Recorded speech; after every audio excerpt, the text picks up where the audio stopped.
The climate is also changing for financiers and fund managers.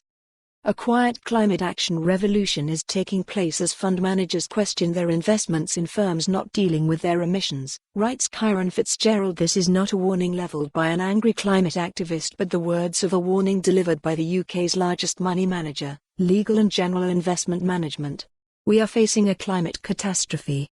The company has been withdrawing funds from companies which have refused to take seriously the threat of global warming. It has been naming and shaming climate change laggards, such as America's second largest utility, Southern, Japanese car maker Subaru, and the China construction bank. While Extinction Rebellion brings protest to the street, a quiet revolution is being organized within the citadels of capitalism in thickly carpeted boardrooms. The revolution is in its early stages and it is being fiercely contested by powerful people who see a short-term threat to their financial returns or simply do not subscribe to the analysis of groups such as the Intergovernmental Panel on Climate Change, which, last year, warned that we have around a dozen years to halt runaway changes in the climate. The Bank of England Governor Mark Carney has been leading the charge, but he is being backed by a wide range of prominent individuals and institutions.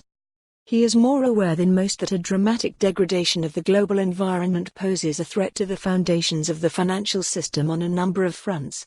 The bank will be the first regulator to stress test the financial system using various assumptions regarding the rate of global warming. Writing in the in-house magazine of the IMF, Mr. Carney said that while the human costs stemming from the warming of the planet are immeasurable, the likely financial costs can be measured. Take claims on insurers from various weather events, for example.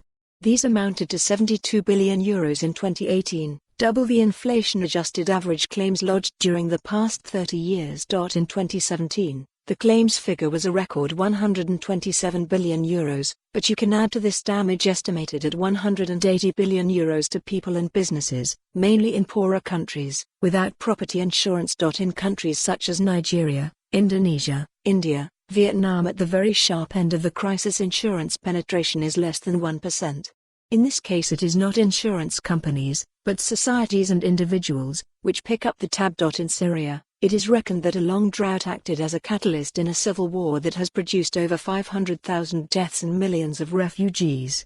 Expect many more such events. Mr. Carney believes that attitudes are changing. The bank's latest survey finds that almost 3/4 of banks are starting to treat the risks from climate change like other financial risks, he said. First, there are the more immediate physical risks to. For more on this story, visit the news article link.